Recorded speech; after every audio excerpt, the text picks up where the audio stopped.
Hey toy fans and collectors, this is Fly Guy for TekSushi.com, giving you another look at a new figure in the Marvel Legends Infinite series. This one is Captain America, the A.I.M soldier. So we get a little cap symbol up at the top. Box is pretty plain. You get to see some, well, nothing in the background really.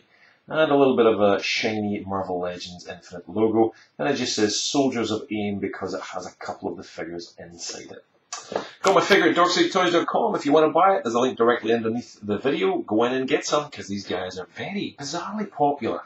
Now, I know I'm probably the only one out there that doesn't seem to absolutely love these guys. And don't get me wrong, this is a good figure, and I'll show you the details and why I think that is in a minute. But if you're going to be a soldier and you're going to have soldiers, would you really dress them up as giant bananas? Really? With beekeeper hats? I mean, who made these uniforms? What is it, like... Gaultier, Jean-Paul Gaultier or something? It's crazy. I don't get the... I know it's comics and I know it's old classics, but...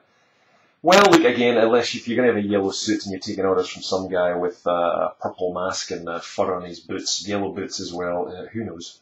So, Build-A-Figure Collection Mandroid is the Build-A-Figure part in this. We'll show you a Build-A-Figure review at the very, very end once we finally get the wave 2 of this.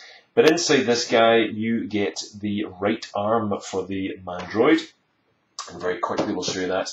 It's basically a retool of the Ironmonger Build-A-Figure from the Iron Man wave last year. So, yeah, it's a bit of a kit bash, but it's a cool looking figure. Shield Mandroid, we've seen in a few comics and animations, but we'll show you that once we get all the parts.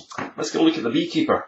So there are some great things about this figure overall, that's for sure. And one of them, the number one, is the visor. You can just about see that there. There's a beautiful grid-like appearance on that visor. Absolutely well done. It's really, really good. It looks like metallic kind of beekeeping material or whatever it would be, I don't know, but it's got a beautiful fuzzy metallic looking quality on it. Very hard to see close up, but it's there, and it's damn good, let me tell you. Particularly good detail on that figure.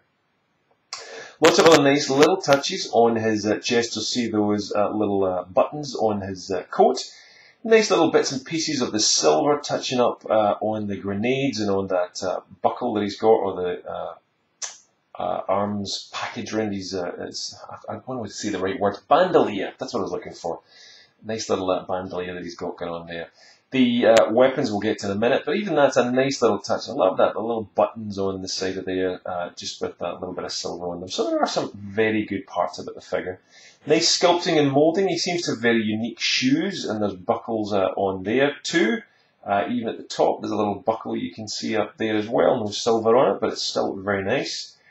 So all in, it's a bright yellow figure with a little bit of touches on it in terms of paint, but yeah, there's still some nice parts and pieces for it. The waist cummerband, I guess you would call it there, is yellow and black. But that's it. In terms of paintwork, it's pretty limited overall. Let's get a look at these weapons.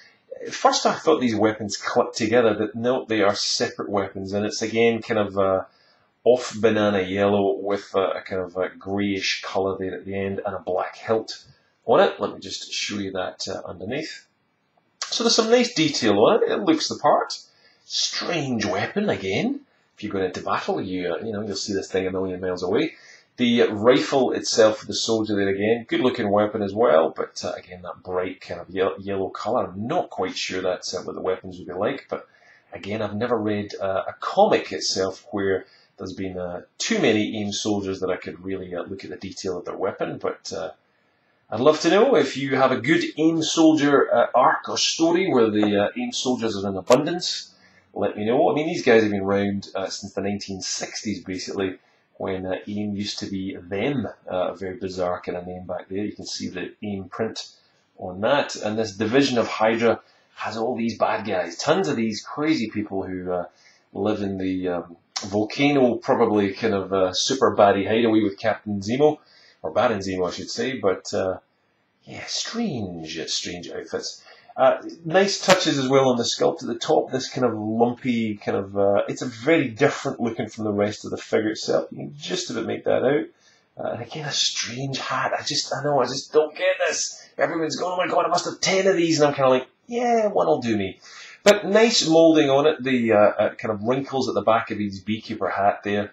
Nice touches. It's definitely got some nice touches. He is very well articulated. And his little bee hat moves around pretty well. And you can just see if I pop, there you go. There's the ball joint with a hinge on that. He's also got those slightly shoulder pad kind of looking vibe things going on, which if you watch our Star Wars review channel, Fly Guy on YouTube, is kind of reminding me of Luke Skywalker Hoth in the Vintage Collection, where the shoulders just really are pretty sharp looking. So not quite sure what's going on there, but nice detail again, which leads down from the ball joint at the hinge, down to the bicep, down to a double joint at the hinge. And as usual, generally usual, we've got a swivel and a double swiveling wrist on the figure. He's got a crunching abdomen on there. He also swivels at the waist. You can see he's got a pin at the top of his thighs with a top swivel there at the tops of those thighs as well. Again, you'll see from the back and the front that he's got a double hinged knee joint. I'm just losing my words today. And he also has rocking vonkels down at the bottom. So full on movability on this guy and a peg hole at the bottom. So that's the build out, that's the packaging, that's the figure. Now, if beekeepers and bananas are your thing, this is the dude for you. I guess, I know, I'm in the minority, but I think one is more than enough, personally. I know people want to army build him, I get the point, but he's not a stormtrooper. He's just not got that uber cool value, but there we go. It's still a good figure, and if you want to buy it, like all of this stuff that I've been buying, you can get it from dorksidetoys.com. There's a link underneath the video, along with all our social channels. You can find us there. So please join us for lots of other news and tidbits. And we will see you for another video review coming up soon. Cheers.